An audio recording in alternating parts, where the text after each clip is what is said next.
नमस्कार दोस्तों, स्वागत है आपका।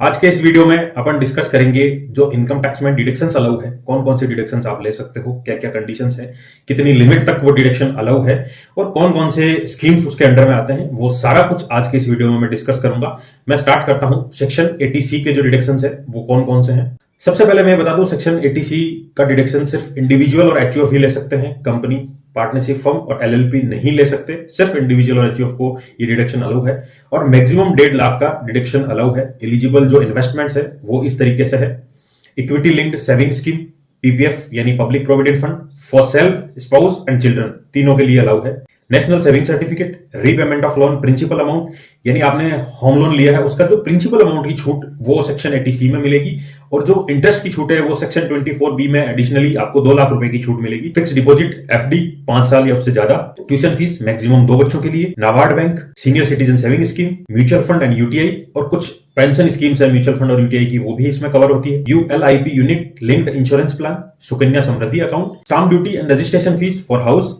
Life insurance premium for self, spouse and children, LIC आपने खुद की, बच्चों की या वाइफ की या हस्बैंड की, जिसकी भी कराई है वो अलाउ है इसमें डिडक्शन। ये सारे डिडक्शंस है जो कि 80C में कवर होते हैं। इनके बाहर कोई भी ऐसा डिडक्शन नहीं है जो आप सेक्शन 80C में डिडक्शन ले सकते हैं। मैक्सिमम 1.5 लाख तक अलाउ है। इनकम टैक्स का सेक्शन 80CCE ये कहता है कि ना केवल सेक्शन 80C में 1.5 लाख तक की लिमिट है, अगर आपकी जो डिडक्शन की लिमिट है वो कंप्लीट नहीं हो रही सेक्शन 80C में, यानी 1.5 लाख आपने इन्वेस्ट नहीं किए, इस वजह से 1.5 लाख की छूट नहीं ले पा रहे हो, तो एक और ऑप्शन है आपके पास, section 80C plus section 80CCC plus section 80CCD1। ये तीनों सेक्शन मिला के अगर 1.5 लाख की लिमिट तक पहुंच जाते हैं तो वो आप क्लेम कर सकते हैं। अब मैं बताता हूं कि सेक्शन 80CCC क्या है। Section 80CCC payment made toward certain pension fund, कुछ पेंशन फंड है जिनमें आपने कंट्रीब्यूशन दिया है, उनमें पेमेंट किया है, तो उसका डिडक्शन सेक्शन 80CCC में ले सकते हैं। और नेक्स्ट है सेक्शन 80CCD1, जो कि आपने पेमेंट किया है या तो अटल पेंशन योजना में किया है या कोई भी गवर्नमेंट ऑफ इंडिया की तरफ से नोटिफाइड पेंशन स्कीम है जैसे एनपीएस हो गया, उसमें आपने कंट्रीब्यूशन किया है, तो वो भी इस 1.5 लाख की लिमिट तक आप क्लेम कर सकते हैं।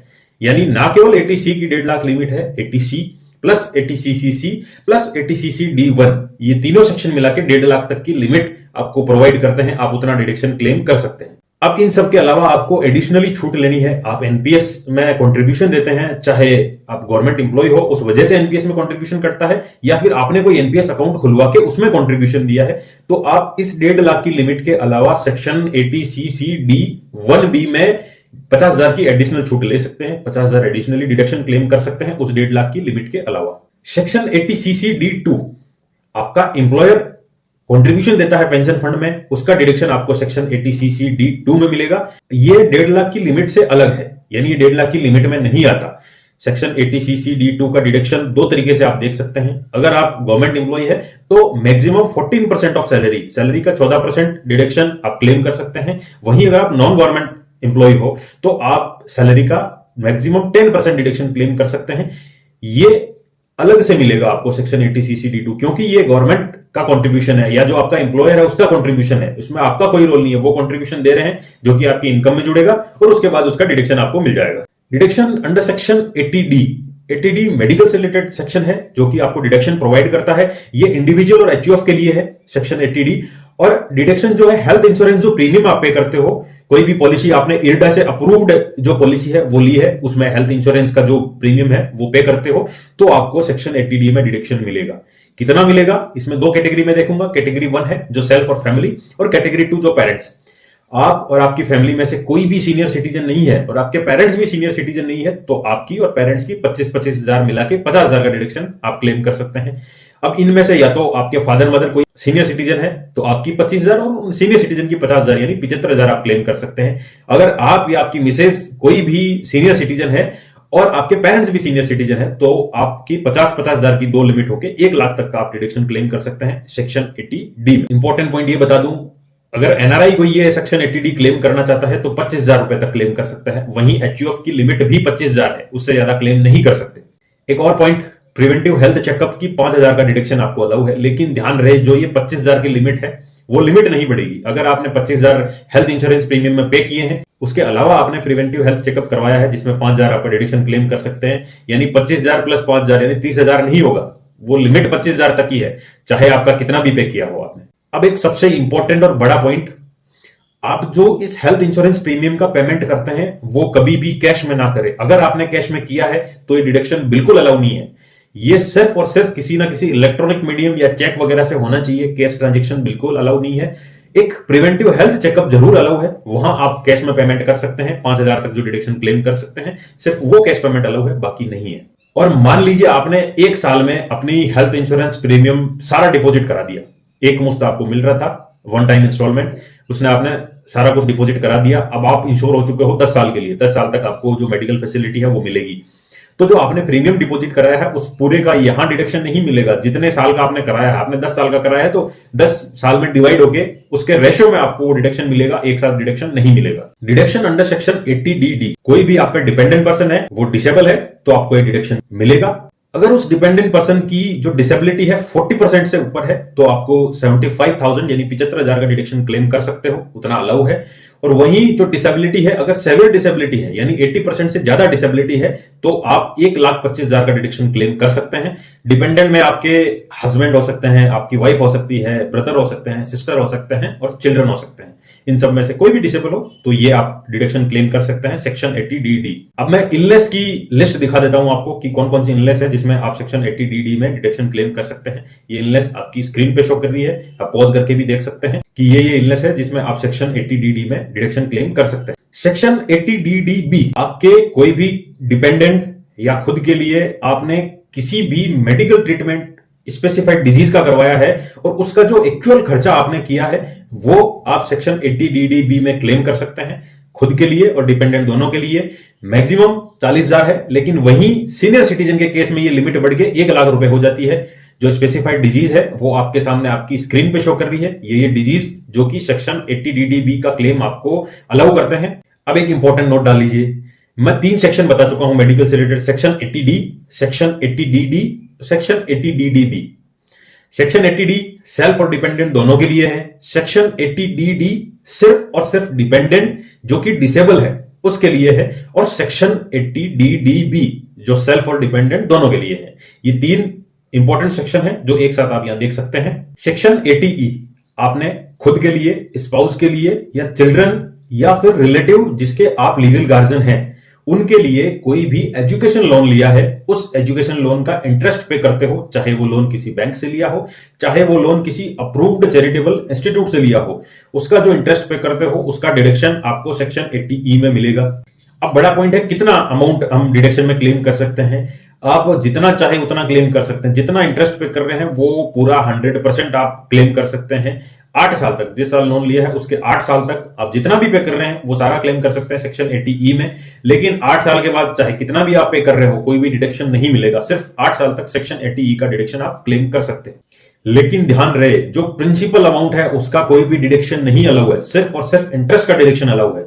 और जो एजुकेशन है वो 10+2 यानी हायर एजुकेशन होनी चाहिए। 10+2 के पहले जो लोन मिलता है उसके लिए ये सेक्शन एलिजिबल नहीं है। सेक्शन 80E आपको वहां डिडक्शन नहीं देगा, सिर्फ और सिर्फ हायर एजुकेशन 10+2 के अबव जो लेवल है वहां आपको डिडक्शन ये मिलेगा। और एक सबसे बढ़िया पॉइंट कि कई लोग चाहते हैं कि उनके बच्चे फॉरेन कंट्री में अब्रॉड कहीं पढ़े, तो वहां वो लोन लेना चाहते हैं ताकि उन्हें पढ़ा सके।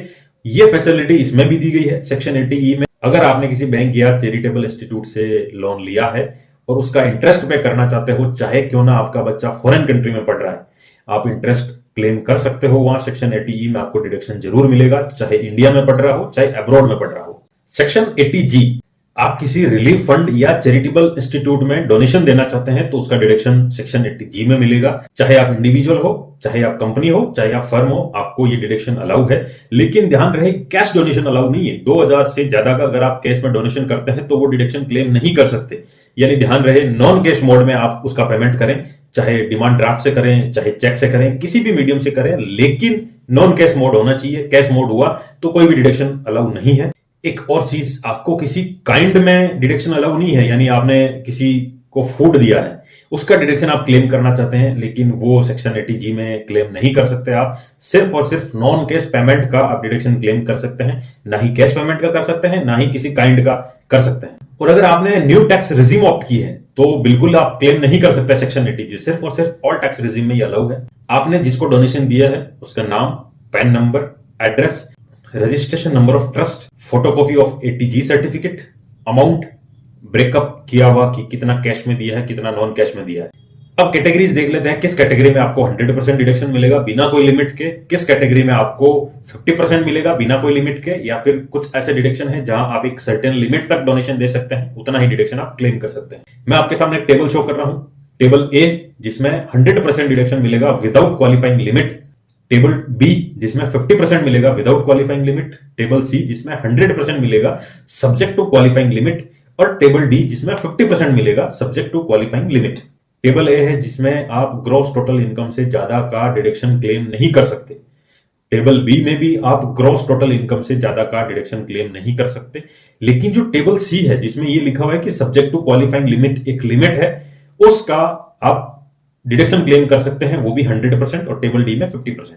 तो ये क्या है लिमिट? ये लिमिट है 10% ऑफ एडजस्टेड टोटल इनकम। अब ये 10% एडजस्टेड टोटल इनकम क्या है? एडजस्टेड टोटल इनकम यानी जो आपकी ग्रॉस टोटल इनकम है सभी हेड से इनकम मिला के, उसको आप माइनस करोगे।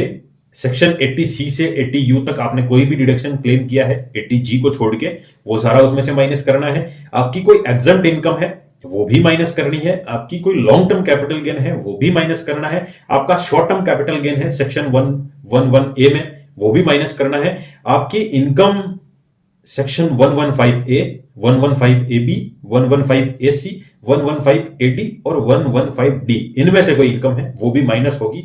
उसके बाद जो आपका बचेगा इनकम वो एडजस्टेड टोटल इनकम कहा जाएगा। उस एडजस्टेड टोटल इनकम का आप 10% डोनेशन दे सकते हैं।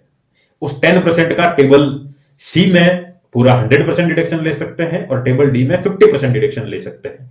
अब सबसे बड़ा इश्यू ये कि ये चारों टेबल में कौन कौन से इंस्टीट्यूट या कौन कौन से ट्रस्ट, कौन कौन से रिलीफ फंड्स है जहां आप डोनेशन देके 100% या 50% डिडक्शन क्लेम कर सकते हैं, उसकी लिस्ट भी आपकी स्क्रीन पे शो कर रही है। चारों टेबल जिसमें टेबल ए, टेबल बी, टेबल सी और टेबल डी वो आपको दिखा रही है कि किस किस चैरिटेबल इंस्टीट्यूट या किस किस रिलीफ फंड में आप डिडक्शन क्लेम कर सकते हैं। आप इस वीडियो को पॉज करके भी देख सकते हैं कि किस किस इंस्टीट्यूट या किस किस फंड का नाम है किस टेबल में। उम्मीद करता हूं सेक्शन 80G अच्छे से समझ आ गया होगा। आगे बढ़ता हूं, सेक्शन 80GG। देखिए, एक सैलरीड पर्सन है, उसके सैलरी में एचआरए का कंपोनेंट है, यानी उसे हाउस रेंट अलाउंस मिलता है, तो वो डिडक्शन एचआरए में क्लेम कर सकते हैं। और जिसके सैलरी में एचआरए का कंपोनेंट नहीं है, यानी जिसे हाउस रेंट अलाउंस नहीं मिलता है, वो भी हाउस रेंट का डिडक्शन क्लेम कर सकता है। वो करेगा सेक्शन 80GG में। अब उसकी कैलकुलेशन कैसे रहेगी? ऊपर आई बटन में एक वीडियो का लिंक दिया हुआ है जिसमें आप एचआरए अगर आपको मिलता है तो डिडक्शन कैसे क्लेम करेंगे, और एचआरए आपको नहीं मिलता है तो सेक्शन 80GG में कैसे डिडक्शन कितनी लिमिट तक क्लेम कर सकते हैं, उसका फॉर्मूला क्या है, वो सब कुछ उस वीडियो में दे रखा है। आप अपने पेरेंट्स को या वाइफ को भी रेंट पे करके डिडक्शन क्लेम कर सकते हैं, वो भी उसमें बता रखा है। यानी हाउस रेंट अलाउंस से रिलेटेड सारी इंफॉर्मेशन उस वीडियो में है। ऊपर आई बटन में है, डिस्क्रिप्शन में मिल जाएगा और लास्ट में एंड स्क्रीन पे भी वो वीडियो मिल जाएगा। वहां आप देख सकते हैं कि सेक्शन 80GG में कितना डिडक्शन क्लेम कर सकते हैं। नेक्स्ट है डिडक्शन अंडर सेक्शन 80GGA। आप किसी साइंटिफिक रिसर्च इंस्टीट्यूट या रूरल डेवलपमेंट के किसी इंस्टीट्यूट को डोनेशन देते हैं और आप इनकम टैक्स में डिडक्शन क्लेम करना चाहते हैं तो वो सेक्शन 80GGA में मिलेगा और मैक्सिमम 10,000 रुपए कैश का आपको डिडक्शन अलाउ है। उसके अलावा फिर नॉन कैश मोड में डिडक्शन आप क्लेम कर सकते हैं। अब दो सेक्शन है, सेक्शन 80GGB और सेक्शन 80GGC। सेक्शन 80GGC और JGB दोनों एक ही है। डिफरेंस ये है कि सेक्शन 80GGB में डिडक्शन उन कंपनीज को मिलेगा जो कि पॉलिटिकल पार्टी और इलेक्टोरल ट्रस्ट में डोनेशन देते हैं, और वहीं सेक्शन 80GGC किसी पर्सन को मिलेगा जो कि पॉलिटिकल पार्टी और इलेक्टोरल बॉन्ड में डोनेशन देते हैं। याद रहे, कोई भी कैश डोनेशन अलाउ नहीं है। सेक्शन 80TT एक ऐसा पर्सन जिसकी एज 60 साल से कम है, उसको अपने सेविंग बैंक अकाउंट से कोई इंटरेस्ट यानी ब्याज मिलता है, उसका डिडक्शन वो क्लेम कर सकते हैं सेक्शन 80TTA में इनकम टैक्स फाइल करते टाइम, ITR फाइल करते टाइम। लेकिन वो 10,000 तक की लिमिट है। 10,000 रुपए तक का इंटरेस्ट आप सेक्शन 80TTA में क्लेम कर सकते हैं अगर आप सीनियर सिटीजन नहीं है। वहीं आप अगर सीनियर सिटीजन हैं तो उस केस में सेक्शन 80TTB में डिडक्शन क्लेम कर सकते हैं। सीनियर सिटीजन वाले 50,000 रुपए तक आप क्लेम कर सकते हैं। आपने कोई डिपॉजिट कराया है बैंक या किसी पोस्ट ऑफिस में और उससे जो इंटरेस्ट मिलता है तो आप 50,000 तक डिडक्शन क्लेम कर सकते हैं। नेक्स्ट है सेक्शन 80U। अपन ने सेक्शन 80D, 80DD और 80DD भी 3 सेक्शन मेडिकल से रिलेटेड देखे हैं। अब ये चौथा सेक्शन है 80U। ये डिडक्शन अलाउ करता है person with disability. Disable person है उसको ये डिडक्शन मिलेगा। वो खुद अगर डिसेबल है जो कि आईटीआर भर रहा है, उस केस में अगर वो 40% से ज्यादा की डिसेबिलिटी वाला है तो 75,000 रुपए डिडक्शन क्लेम कर सकता है। और अगर वो सेवियर डिसेबिलिटी यानी 80% से ज्यादा की डिसेबिलिटी की कैटेगरी में आते हैं तो 1,25,000 का डिडक्शन क्लेम कर सकते हैं। ध्यान रहे, एटीयू सिर्फ और सिर्फ सेल्फ के लिए है। जो खुद आईटीआर कर रहा है उसकी खुद की डिसेबिलिटी है तभी ये डिडक्शन क्लेम कर सकते हैं, अदरवाइज नहीं कर सकते। और मुझे लगता है कि मैंने ऑलमोस्ट सारा कुछ इस वीडियो में कवर कर लिया है। डोनेशन से रिलेटेड या फिर किसी भी तरह के डिडक्शन से रिलेटेड आप क्लेम कर सकते हैं। अगर आपकी फिर भी कोई प्रॉब्लम है, फिर भी आपकी कोई क्वेरी है, तो आप जरूर कमेंट सेक्शन में डालिए, मैं उसका जवाब दूंगा। वीडियो को ज्यादा से ज्यादा लोगों तक शेयर कीजिए ताकि वो अवेयर हो सके कि क्या क्या डिडक्शंस इनकम टैक्स में अलाउ है as a individual, as a HUF. और चैनल को ज्यादा से ज्यादा लोगों से सब्सक्राइब करवाइए ताकि ज्यादा लोग अवेयर हो सके इनकम टैक्स से। मैंने बहुत सारे वीडियोस मेरे चैनल पे इनकम टैक्स से रिलेटेड डाले हैं। मैं ये दावे के साथ कह सकता हूं आपको कहीं ना कहीं इनकम टैक्स में उन वीडियोस को देख के हेल्प मिलेगी।